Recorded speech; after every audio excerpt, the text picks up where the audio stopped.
kita sudah melaksanakan pertanggungjawaban dengan sebaik-baiknya. Kemarin juga pada tahun 2025 bahwa kita sudah dilaksanakan pemeriksaan oleh Irwil 2 ya, Irwil 2 Inspektur Wilayah 2, dan untuk kemarin tidak ada hal yang berarti, tidak ada temuan ya, tidak ada temuan sampai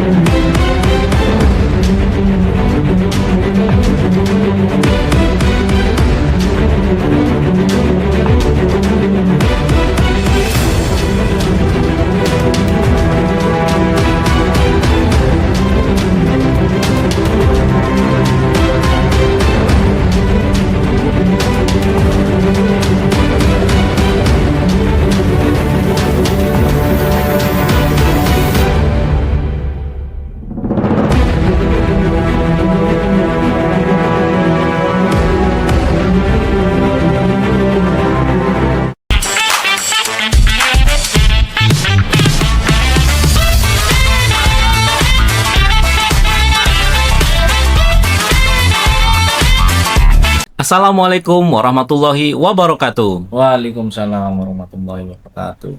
Halo sahabat Bawaslu, selamat datang kembali di podcast Ngopi Pahit, ngobrol pemilu paling ngehits, persembahan dari Bawaslu Kota Tegal. Kembali lagi dengan saya Muhammad Soleh yang akan memandu jalannya podcast kali ini, jadi mohon dukungannya sahabat Bawaslu.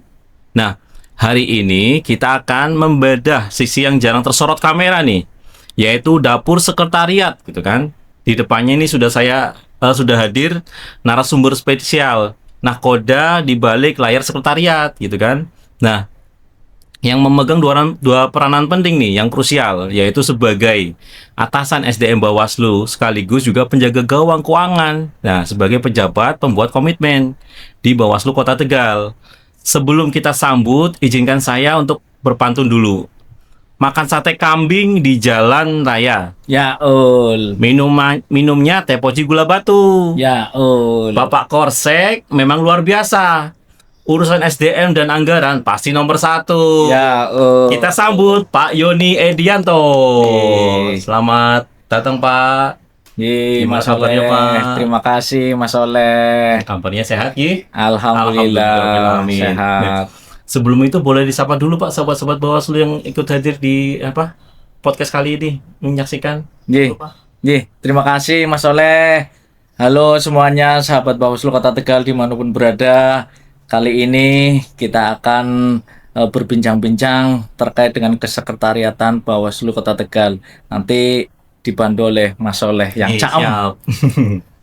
Nah, sahabat Bawaslu, sedikit informasi nih, beliau ini merupakan koordinator sekretariat Bawaslu Kota Tegal, sekaligus pejabat pembuat komitmen yang menahkodai sekretariat Bawaslu Kota Tegal. Nah, biar lebih akrabnya nih Pak, panggilannya ini Pak Yoni langsung atau Pak Korsek aja nih? Ya Yoni aja langsung. Iya.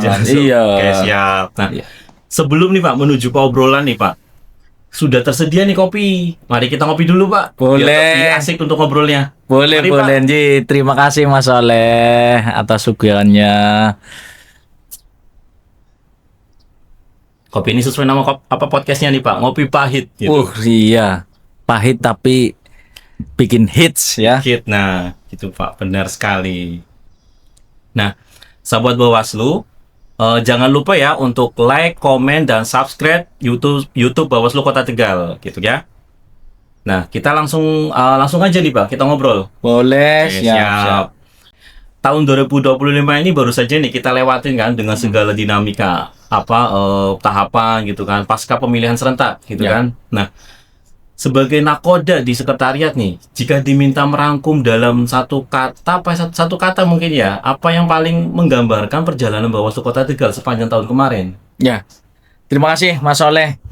Ini rupa-rupanya hostnya ini ada majas hiperbolanya ini tadi di awal cerita ya, luar biasa dan sebagainya. Itu bisa jadi saya menjawab pertanyaan yang pertama dulu, bahwa untuk periode 2025 ini untuk satu kalimat ya, Untuk satu satu kali kalimat. bukan satu kata ya, Pak? Iya. Aduh, saya Kalau satu kata itu sempurna. Sempurna. Wah. Kalau untuk Bawaslu Kota Tegal di tahun 2025 kita melewati dengan satu kata sempurna. Tapi kalau untuk penjelasan dari kata sempurna itu boleh dibilang bahwa kita sudah menjalani tahun yang krusial, yaitu tahun pemilu.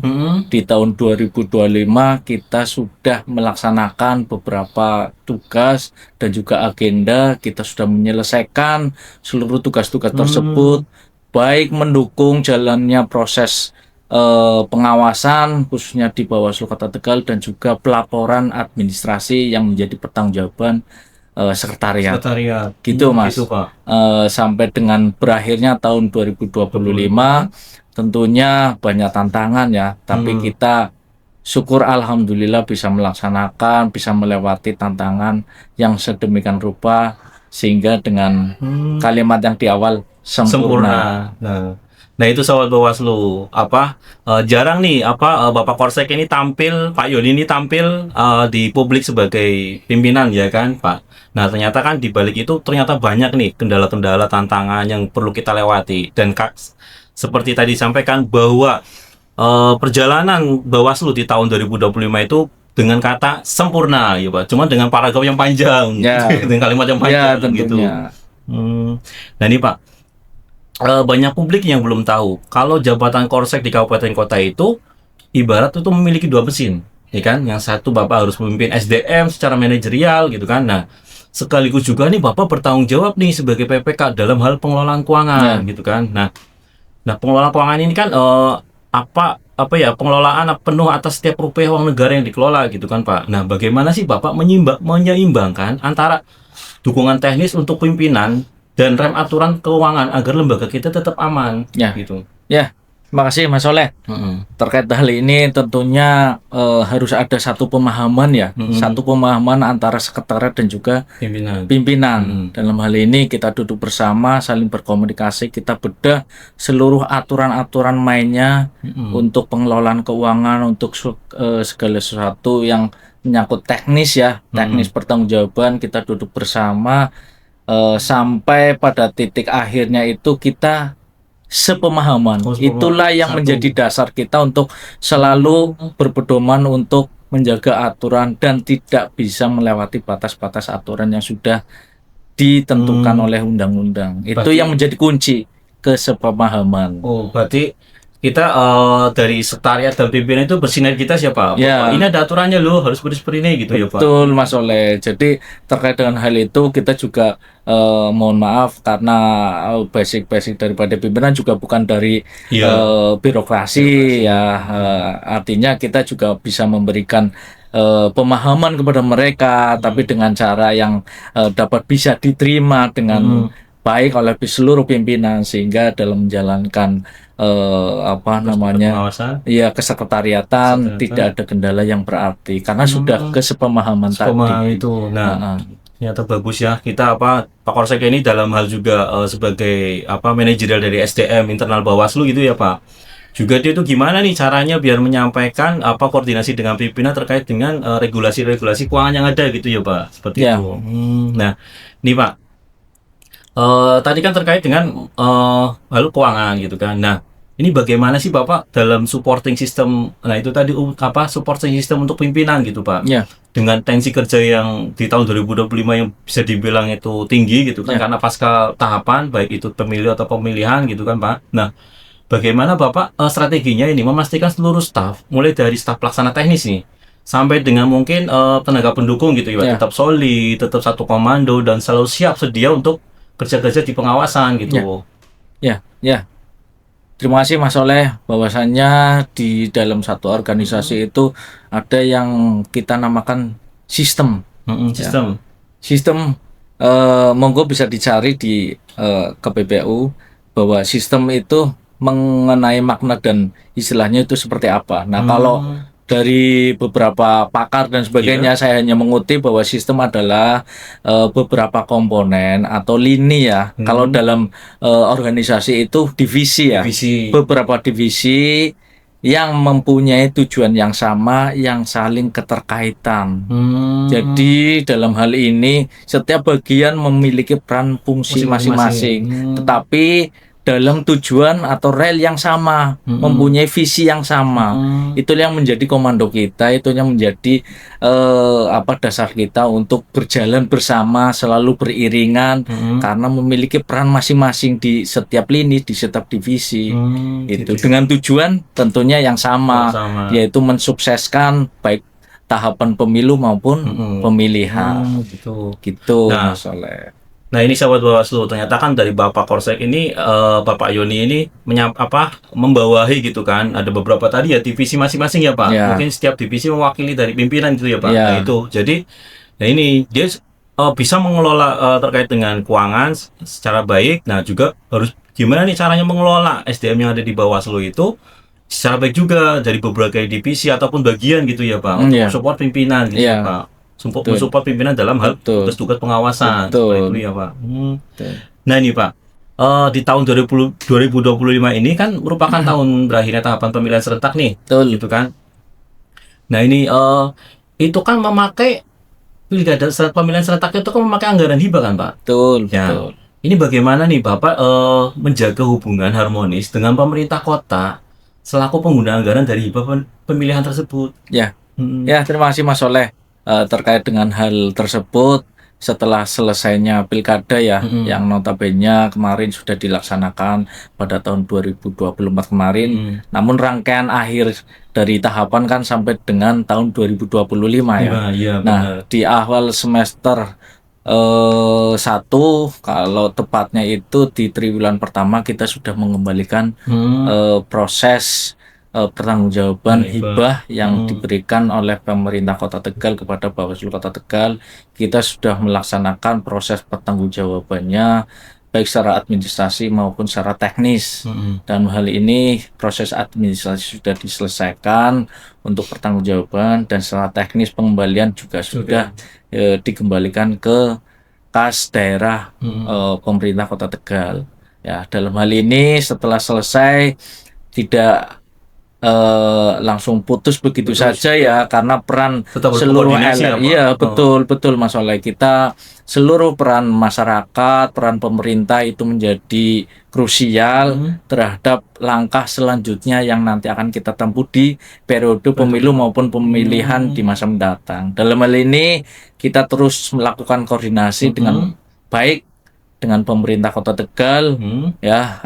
Kemarin juga di awal tahun kita sudah melaksanakan 5 koordinasi di beberapa OPD yang di bawah pemerintah Kota Tegal. Itu dalam rangka untuk menjalin terus komunikasi, hubungan, biar nanti ke depan kita tetap bahkan ya yang terbaru kita sudah menjalin beberapa PKS maupun MOU dengan pemerintah Kota Tegal. Itu dalam rangka untuk sinergitas nanti ke depan, periode ke depan. Wah, cakep ya Pak. Ternyata Bawaslu Kota Tegal di kala pasca pemilihan itu sudah selesai gitu, dengan Pemkot. Kita tidak hanya putus komunikasi, koordinasi gitu kan. Kita tetap ibaratnya nyambung.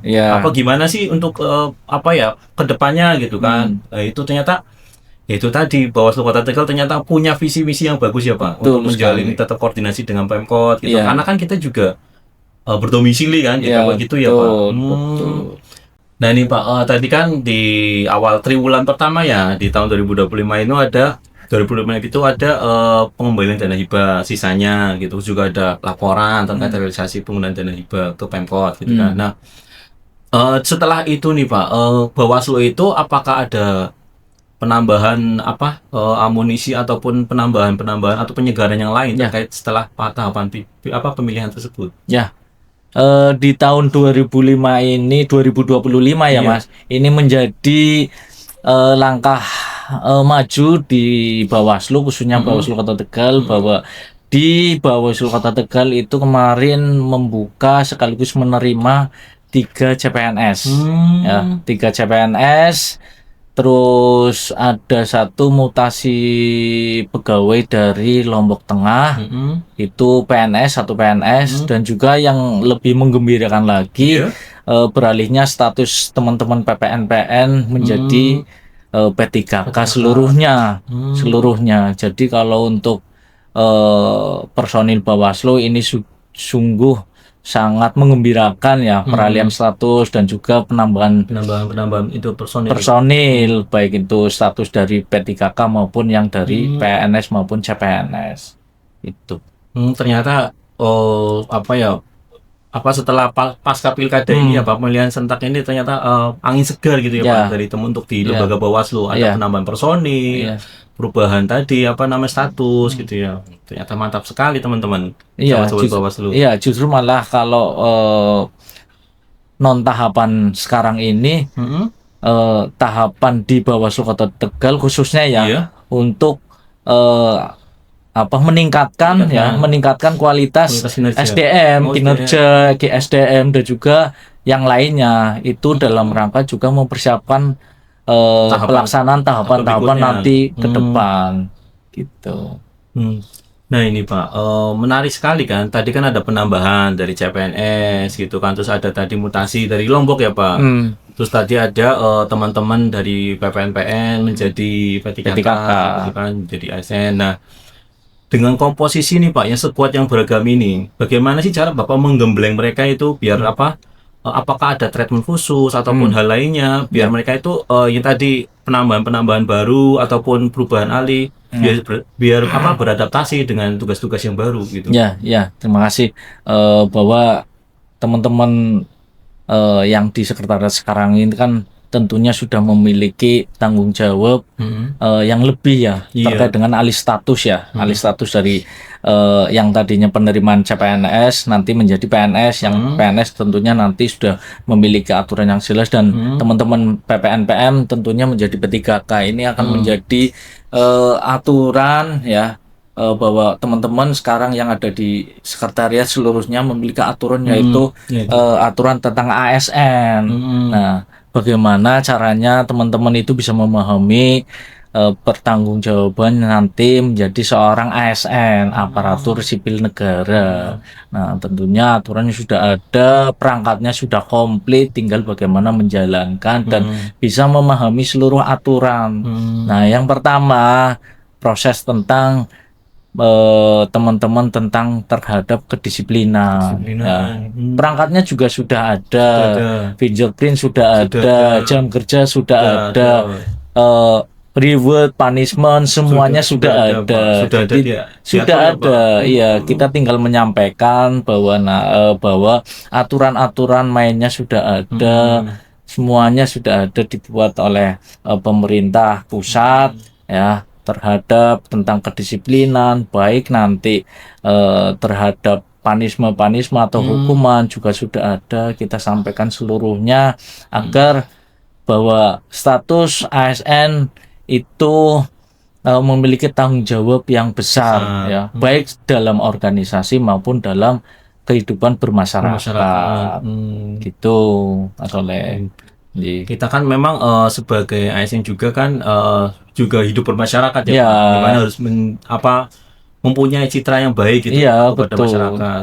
Dan juga untuk yaitu tadi mungkin sebagai asistensinya Bawaslu. Ini loh Bawaslu gitu kan. Kita tanpa tahapan kita tetap aktif gitu kan. Betul. Nah, ini Pak. Menyambung soal bertambahnya personil kan tadi yang Bapak ceritakan tadi itu. Tentu sebagai pejabat pembuat komitmen kan, Bapak kan tadi kan sebagai Korsek gitu kan. Korsek itu membawahi SDM gitu kan. Kalau PPKOM kan sebagai pengelola keuangan gitu kan. Nah, gimana sih Bapak tentu dari sebagai PPKOM ini tuh memikul tanggung jawab yang gede kan gitu Pak. Nah, itu tadi apakah memang fasilitas kerja yang ada dengan personil tambah gemuk itu sudah difasilitasi semua atau gimana biar mereka itu tetap bekerja dengan nyaman gitu Pak? Ya, tentunya ini menjadi tantangan tersendiri di era efisiensi ini, tahun efisiensi ini, pengetatan anggaran oleh pemerintah pusat pada Bawaslu yang tentunya memberikan efek terhadap Bawaslu, khususnya Bawaslu Kota Tegal terkait dengan tahun efisiensi ini bagaimana proses menjalani tugas terhadap kesekretariatan khususnya di Bawaslu Kota Tegal yang tentunya ini menjadi tantangan tersendiri. Dari beberapa teman yang sudah menjadi ASN kita sampaikan bahwa keadaan di tahun pertama mereka masuk ya dalam kondisi yang efisiensi, tentunya ini menjadi teman-teman harus dapat juga mengerti. Iya, dari kondisi yang ada gitu ya Pak. Iya, di tahun yang sedang melaksanakan efisiensi ini. Nah, satu trik beberapa teman yang sudah kita lakukan yaitu salah satunya membagi jadwal sesuai dengan instruksi daripada Bawaslu RI, bahwasannya untuk meminimalisir anggaran yang berlebihan, kita melaksanakan efisiensi terhadap peralatan-peralatan yang ada di kantor, termasuk penghematan penggunaan energi listrik. Betul, sampai dengan AC pun sudah ditentukan siapa aja yang ini dapat gitu, siapa saja yang memakai dan pemakaiannya juga ada aturannya lagi. Ada batas maksimal penggunaan suhu yaitu 23 derajat gitu Mas Oleh. Itu kalau melebihi 23 panas ya Pak, demam. Ya.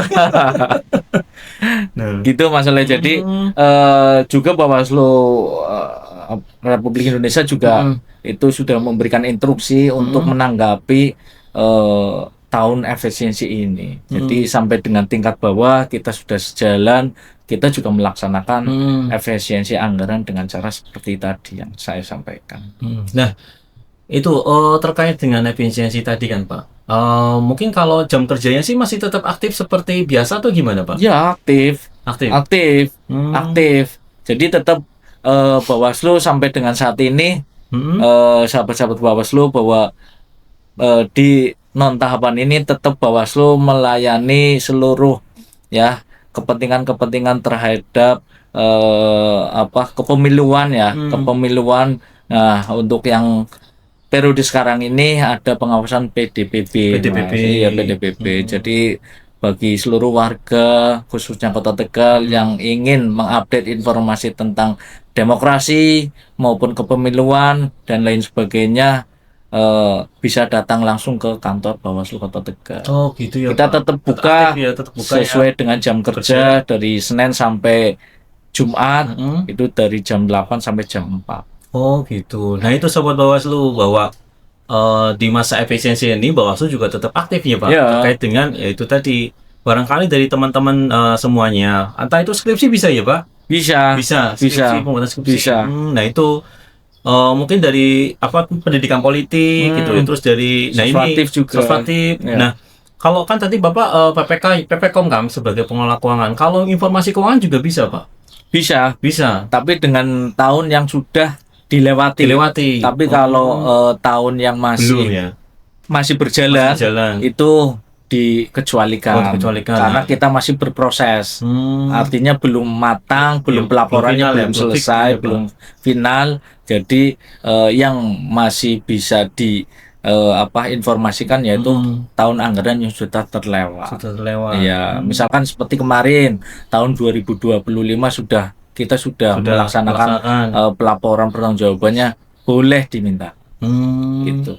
Nah itu Sobat Bawaslu yang disampaikan dari Pak Yoni gitu kan, bahwa tadi informasi apapun segala macam bisa diminta di Bawaslu, datang aja ke kantor Bawaslu ya Pak. Nah terkait dengan pendidikan politik, pengawasan sosvatif gitu kan, ataupun terkait dengan keuangan juga bisa didapatkan di sini gitu ya Pak. Nah ini Pak, bicara terkait dengan tahun 2025, kita kan sudah melewat nih. Nah di penghujung tahun, di tahun 2025 kan ada penghujungnya gitu kan, ada akhir tahunnya. Nah sebagai PPKOM itu gimana sih Pak strateginya dalam menghadapi masa-masa kritis, tutup buku gitu, bagaimana hasilnya gitu kan, bagaimana proses pelaporan dan pertanggungjawabannya gitu kan, apakah sesuai target ataukah masih ada yang perlu diselesaikan gitu Pak sebelum tahun beralih ke tahun 2026.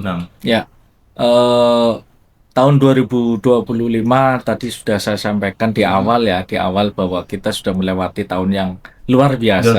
Artinya segala pertanggungjawaban ini khusus untuk pengelolaan keuangan, bahwasanya kita sudah melaksanakan pertanggungjawaban dengan sebaik-baiknya. Kemarin juga pada tahun 2025 bahwa kita sudah dilaksanakan pemeriksaan oleh Irwil 2 ya, Irwil 2, 2. Inspektur Wilayah 2. Dan untuk kemarin tidak ada hal yang berarti, tidak ada temuan ya, tidak ada temuan sampai saya menyampaikan bahwa kinerja Sekretaris Bawaslu Kota Tegal luar biasa. Nah, kemarin juga dilaksanakannya proses pengelolaan keuangan dengan sangat baik, tentunya dengan personil-personil yang luar biasa ya, khususnya dari keuangan. Itu juga luar biasa memanage bagaimana pengelolaan keuangan di akhir tahun bisa menyelesaikan dengan sangat baik. Tentunya itu kan punya ritme pengelolaan tersendiri. Nah, ini saya nggak bekerja sendirian.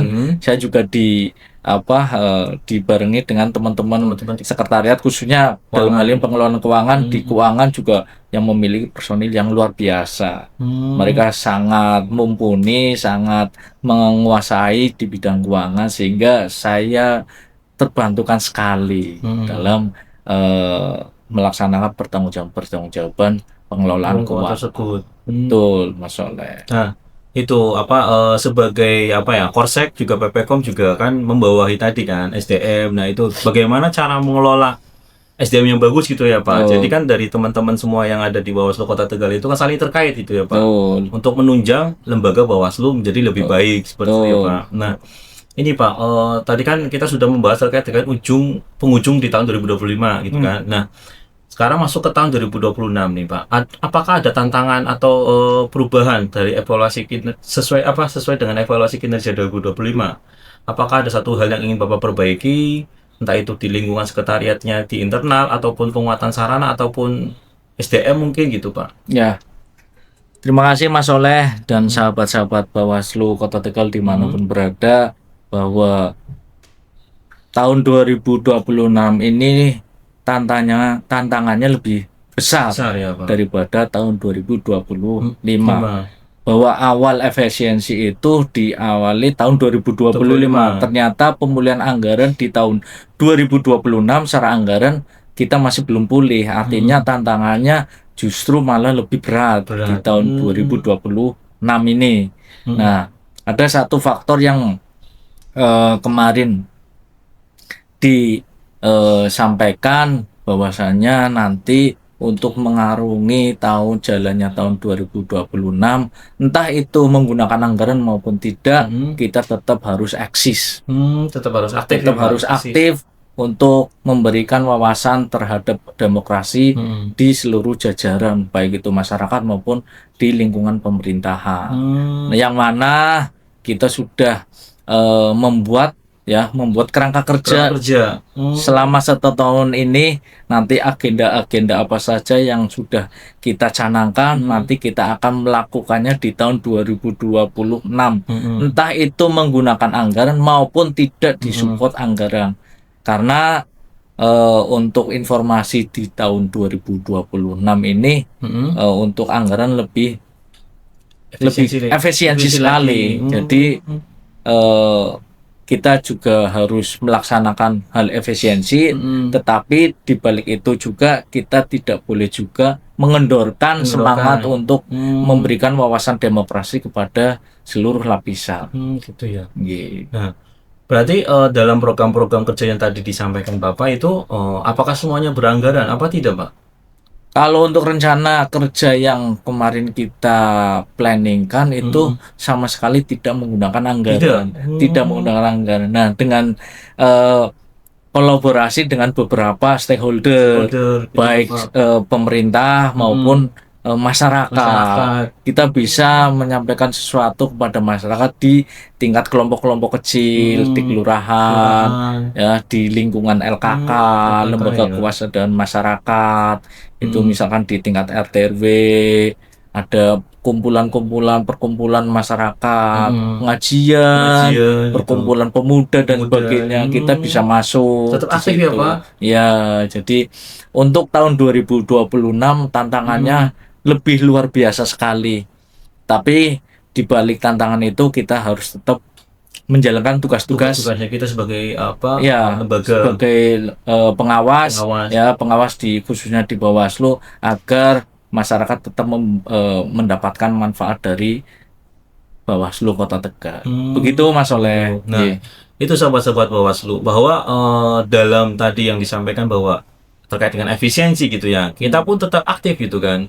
Ada kegiatan-kegiatan yang memang kadang dianggarkan gitu kan, cuma ada kegiatan-kegiatan yang juga tidak teranggarkan gitu. Ya. Jadi walaupun sebagaimanapun ya kita tetap aktif dalam menyampaikan informasi terkait dengan konsolidasi demokrasi ya Pak kepada masyarakat, baik itu soswati, pendidikan politik gitu ya Pak. Ya. Tuh.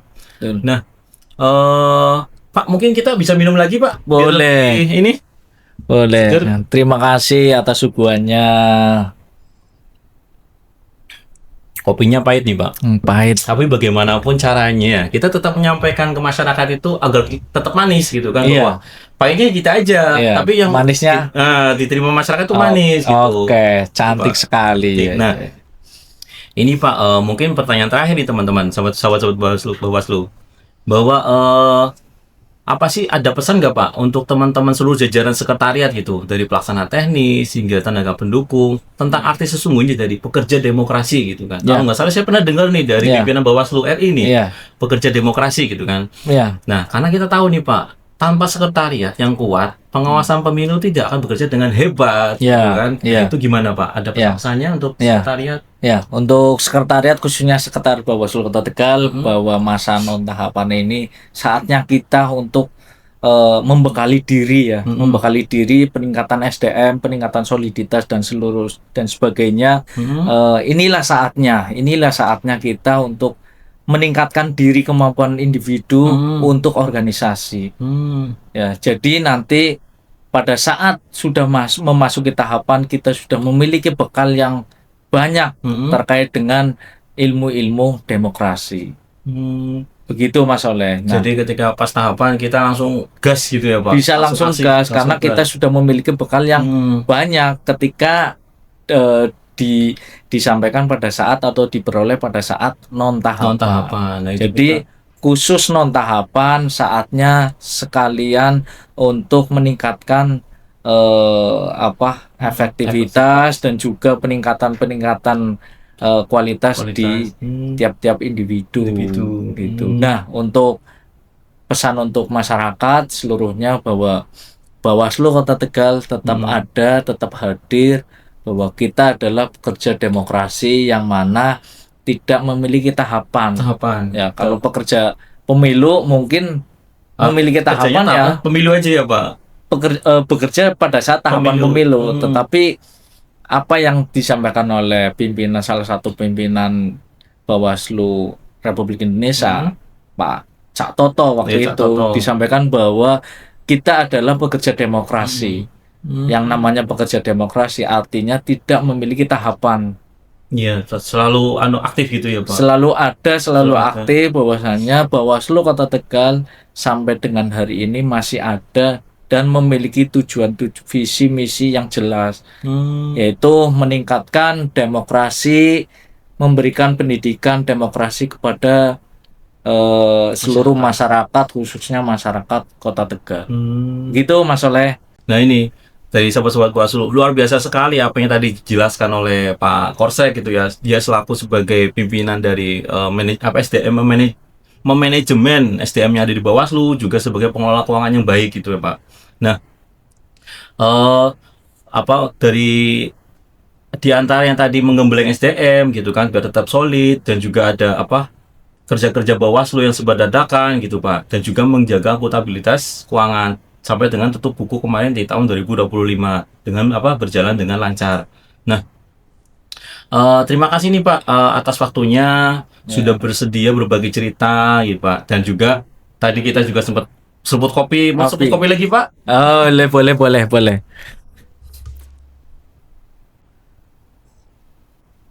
Mantap kopinya. Mantap. Nah ini semoga Pak Yoni sehat selalu dalam menjalankan amanah besar di Bawaslu Kota Tegal. Juga seperti yang disampaikan Pak Korsek tadi, ingatlah bahwa tanpa sekretariat yang kuat, pengawasan pemilu tidak akan bekerja dengan hebat gitu ya Pak. Nah untuk menutupi podcast kali ini Pak, mari kita ucapkan tagline Bawaslu Pak. Boleh. Sahabat-sahabat Bawaslu. 1, 2, 3. Bersama rakyat, rakyat, awasi pemilu. Bersama Bawaslu, tegakkan keadilan pemilu. Nah, saya Muhammad Soleh, pamit undur diri. Jangan lupa terus dukung kami dengan cara like, komen, dan subscribe YouTube Bawaslu Kota Tegal agar tidak ketinggalan seputar informasi pengawasan pemilu maupun informasi lain dari Bawaslu. Ngopi pahit, ngobrol pemilu paling ngehit.